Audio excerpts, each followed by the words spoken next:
Guys, there's a lot of tension, a lot of anxiety, a lot of frustration everywhere. Guys, you won't believe it. I'm just coming back from Africa shop. I went to do some shopping and I met one of our lovely doctor there, and she wasn't looking good. So I asked, I said, okay, are you okay?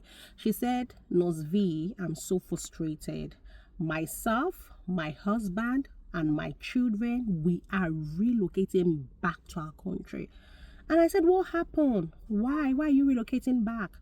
She said, I was a consultant, my husband was a consultant before we migrated here. So we are not hungry people. I am migrating back. I said, doctor, calm down. Why are you angry? What's the problem? She said, you've not heard. I said, heard what?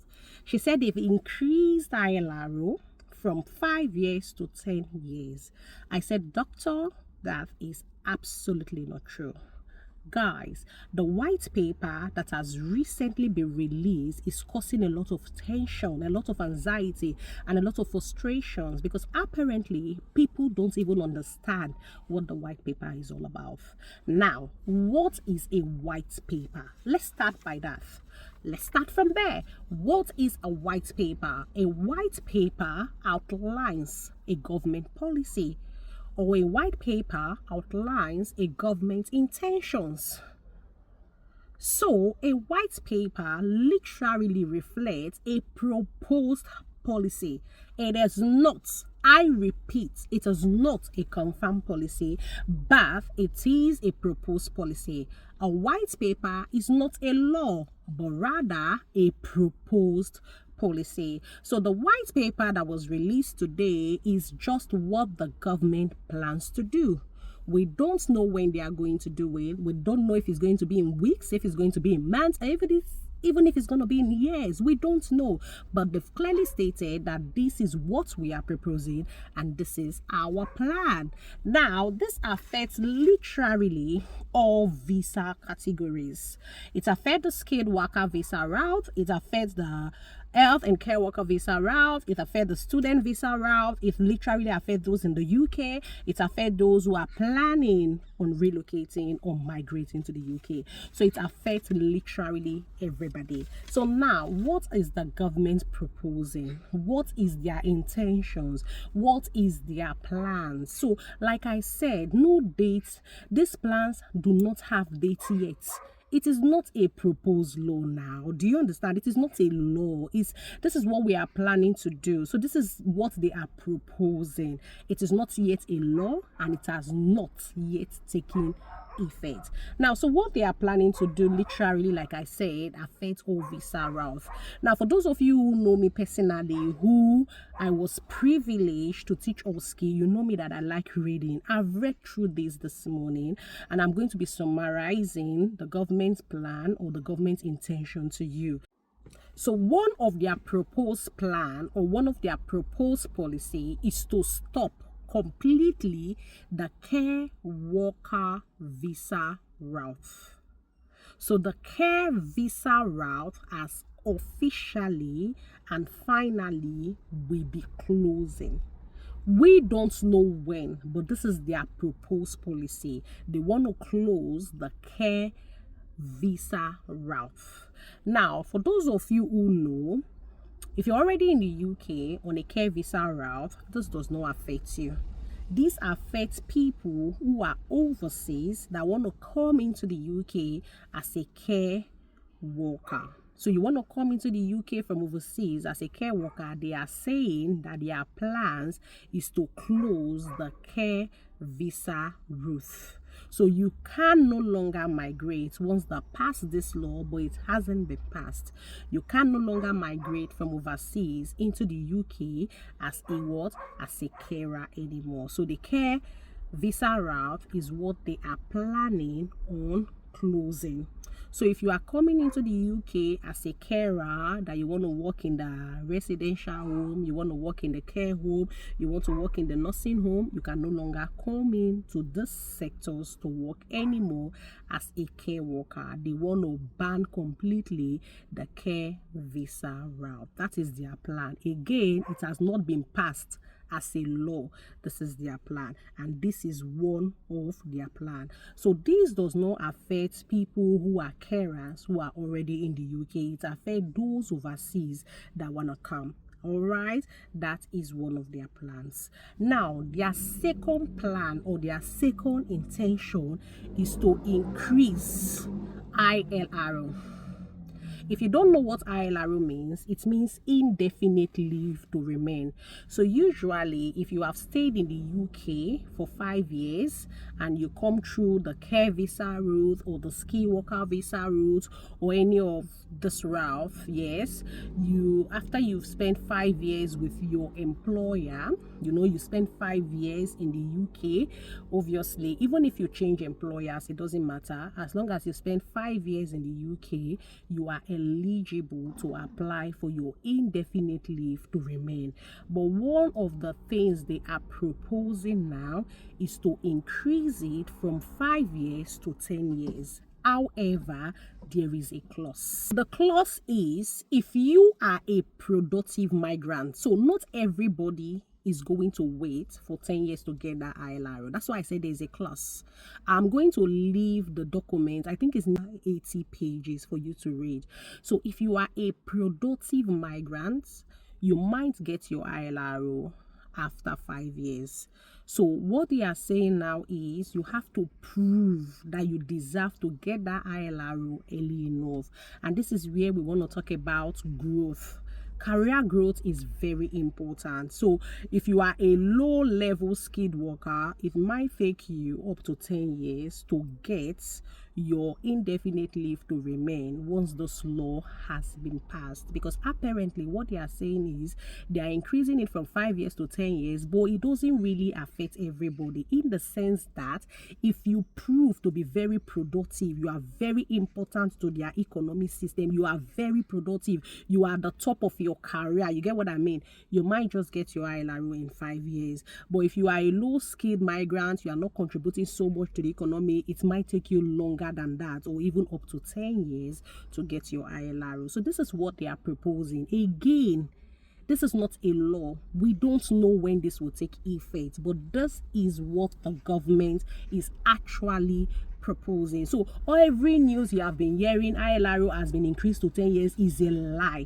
They are proposing to increase it to 10 years, but they don't know. We don't know when it's going to take effect. And the 10 years is not for everybody, because they are saying that productive migrants will not have to wait for 10 years. So those who are at the peak of the career, I want to classify these people as probably the doctors, I am not sure. Probably the nurses, I'm not sure. But those productive migrants, probably the engineers, those highly skilled workers, probably lawyers, those highly skilled workers who are very beneficial to their economy will not have to wait for 10 years. So it's very important to develop yourself in any of your area of specialty.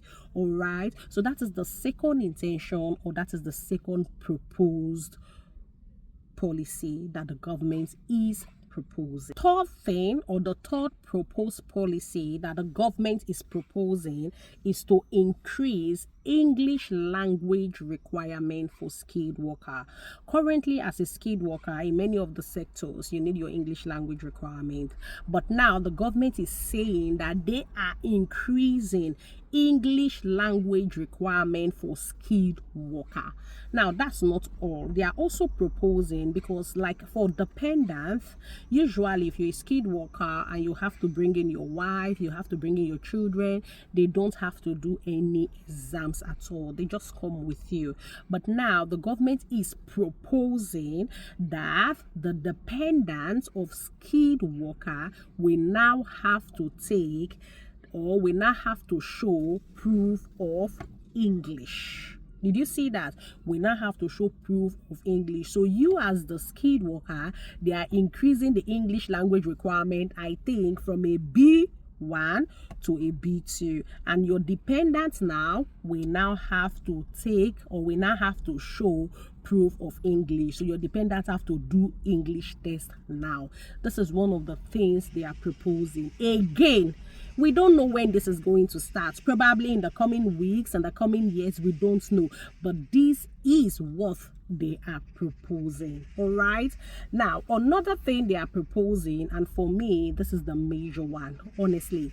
Now they want to reform the skilled worker visa route. They want to reform it entirely. So minimum skilled level entry is going to increase to ROQF level 6. That's the minimum skilled worker level entry now. ROQF level 6. Now, they also added that salary threshold for skilled worker is going to increase. Currently, the salary threshold for skilled worker is £38,000, but now they are saying they are going to increase the salary threshold for skilled worker. We don't know how much they will increase it to, but this is one of the things that they are proposing. This is one of the things that they are planning. All right, now also they want to introduce a new temporary shortage list. Now, so remember I just said that the minimum level for you to apply for a skilled worker will now be ROQF level 6. So they are also going to be creating a new temporary shortage list. Now, only jobs in that list will be allowed sponsorship if they fall below the ROQF level 6. That's it.